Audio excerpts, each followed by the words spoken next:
All right, guys, we are back with another deck, and this deck, man, I know me personally, if I'm trying to play control on the ladder, I hate going up against aggro decks. Obviously, aggro trample over control usually because they can win faster than the control decks can handle. This, however, can handle burn and any kind of aggro brilliantly, mainly due to a nice little card called Eye of the Dragon, which you'll see once we get into some gameplay here. So, as always, my name is Justin, also known as Shit Just Works, and today we are going over the Aggro Killer deck. This thing is awesome. This deck essentially allows you to get infinite 2-1 lifesteal tokens, which obviously against aggro, that is quite good. I can't wait to get into it with you guys. As always, we're going to go through the deck itself first, then get straight into the gameplay.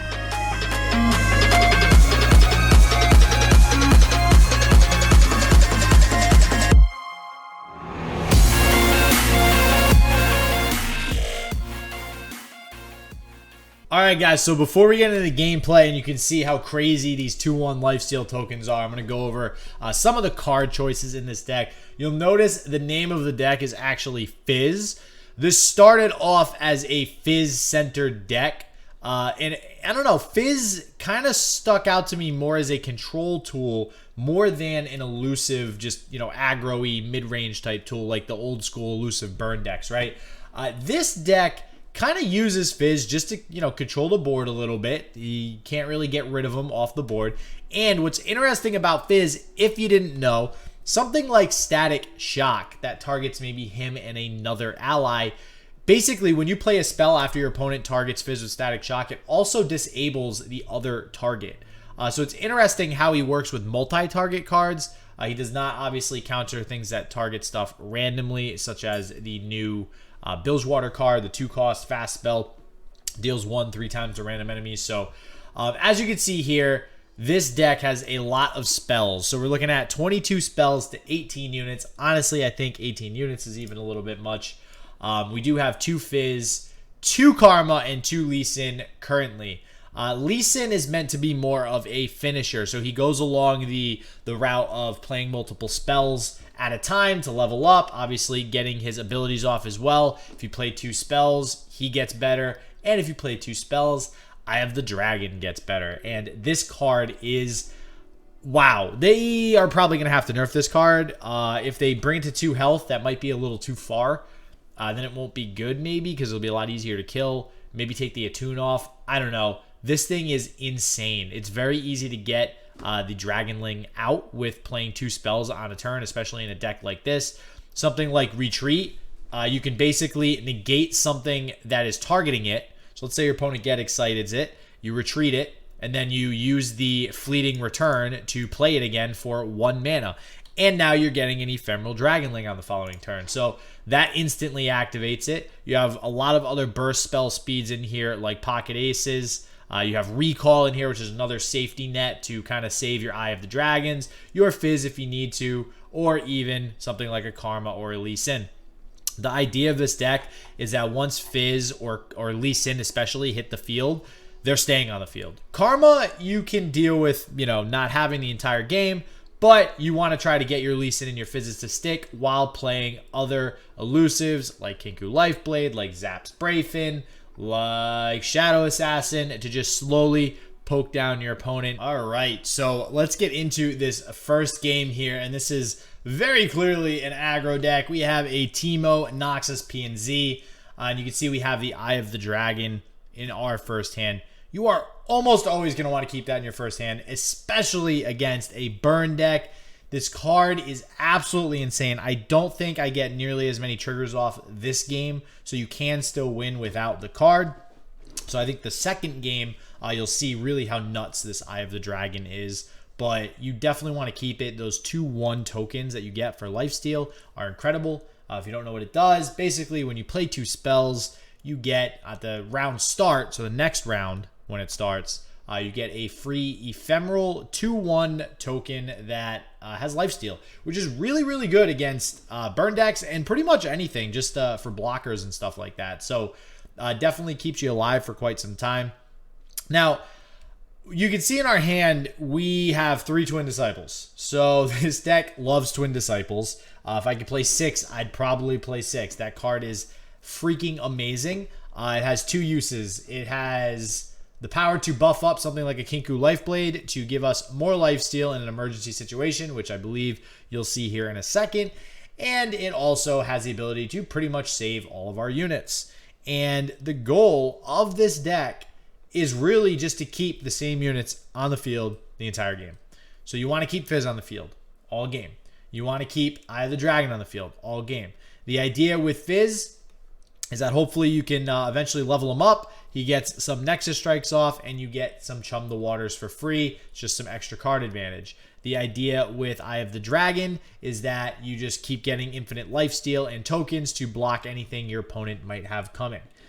You will see there I played that recall too. That's because he was Mystic Shotting, so I'm losing a little bit of value on my Twin Disciples there, so I opted to recall instead and just replay the Kinku Lifeblade. Yeah, some could argue it costs 4 mana. I don't know. I'd rather save the Twin Disciples. I feel like they're much more important. So you can see here, we're down pretty low. I think he had us to 10 health. It looks like we're at 11.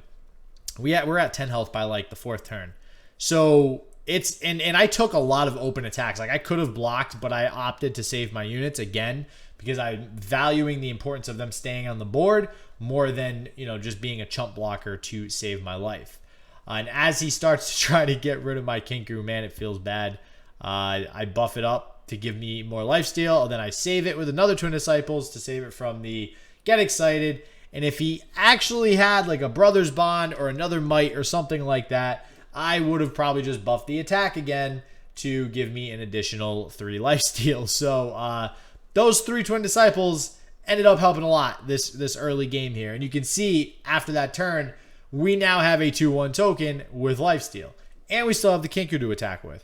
So lots and lots of lifesteal in this deck, which is really how this is able to beat all these burn decks like this. I mean, listen, I've laddered a lot. Oh my God. I mean, I've played burn to ladder. I know a ton of people play burn just to ladder because it's quick games. You either win or you don't in the first, like, 6 or 7 turns, and then you move on.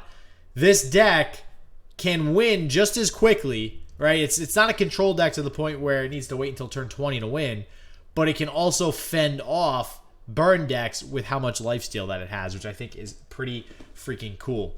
You can see he's going in for the attack. Honestly, this opponent did a good job of setting himself up, I believe, to get just that like last chance final draw to possibly still end the game. And that's what a lot of burn decks like to do. Basically, they don't even care if they're winning card advantage wise or anything really. They just want to set themselves up to see if their very last draw of the game is a Mystic Shot to deal 2 damage for the win, or Get Excited to deal 3 damage for the win, or something similar to that. One thing I do want to mention, because you can see the 2 Zap Spray Fins in my hand. All right, so Zap Spray Fin is a very good card. I don't think it's necessarily busted or anything like that. It is a tutor, so there's something to worry about. Usually with a tutor is that it can get you an exact card that you need. In this case, we have a low-cost spell, so it's just for the sake of getting a spell in general. But it is great due to having the attune effect, and that's the one thing that you really got to pay attention to with this deck. And I have seen other like Lee Sin, Fizz type decks running around, decks that rely on playing a lot of spells. You have to make sure that when you play an attune character or follower or whatever, that you actually have spell mana open to attune, because I've already made that mistake having 3 full spell mana and not being able to attune anything. So as we get into the second game, you can see we have Fizz and Eye of the Dragon in our hand again. And this game, I do opt to put Fizz back into the deck because it wasn't really useful. Fizz is going to be useful in those more mid-rangey matchups that have less ways to actually deal with Fizz usually, and even that have bigger units, because Fizz will help you get rid of those bigger units with the Chum the Waters. So I do opt to keep the Eye of the Dragon again because it is, like I said, absolutely incredible. You can see here too that we have the retreat. Having Eye of the Dragon with retreat first hand against a burn deck is, let's just say it's pretty freaking good, okay? You know 100% that your Eye of the Dragon is going to live. It's just going to live. It's never going to die. And as long as you have 3 mana, you know that you will also definitely get a token off of that retreat with, I forget the name of the fleeting card that it has, but after playing that fleeting card, you'll be able to summon it because the effect does trigger on Eye of the Dragon if you play the 2 spells before she is played to the field. So keep that in mind. So we do end up drawing the Fizz back anyways. Now, this is a really big combo that I need to avoid because this is a very cheap, 4 damage to my face that my opponent is about to do with this new Imperial Demolitionist, which I also want to try this deck, not going to lie. So I do opt to recall the Crimson Disciple. I could deny it, but the recall actually still does essentially the same thing as denying it, but it also puts the unit back into the hand. So the recall is the better option here in this, at least in this scenario. The deny is probably going to be much more useful for later in the game. So this is why I say the Eye of the Dragon might be, nerfed to like 2 health, because I'm also able to block these Saboteurs with her. I don't know. If she had 2 health, the issue is then I think she might really not be that good at all. I don't know. I mean, maybe the point is that she shouldn't be blocking anyways. I don't know. That's a whole other discussion for when I make a video on the top cards right now. But you can see, so I had 2 on the field. I played 2 spells the previous turn. Now I'm gaining 4 life. And there's really nothing that my opponent's going to be able to do about this. Even if he removes one of them or even both of them, I can deny something. I can play the Pocket Aces. Pocket Aces is another fantastic card, by the way. +2/+1, cost 2 the turn that you draw it. I do opt to end up denying the Get Excited here because he was going for game, so I kind of had to sort of definitely do that. And at this point, there's really no way that he's going to be able to come back. I've stabilized. He's, pretty much expelled all of his resources. So there's very little that he's going to be able to draw to actually come back in this, unless he's playing that new shark card or whatever that does a crap ton of damage to your board. I will say you are vulnerable to that card. I have played against that card already. It's not fun, so I kind of want to experiment with it myself.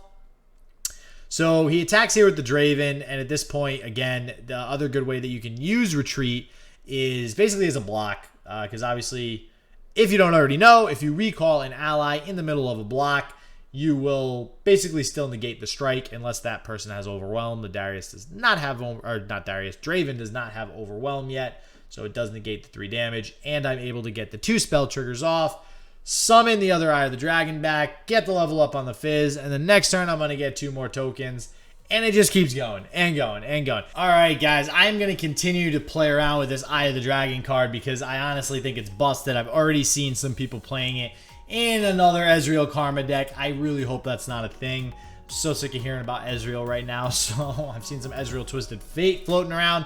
But anyways, I hope you guys enjoyed the video. I hope it was helpful. As always, do not forget to subscribe if you're new to the channel. Appreciate the support, and stay healthy, stay positive. I hope shit just works for you, and peace out.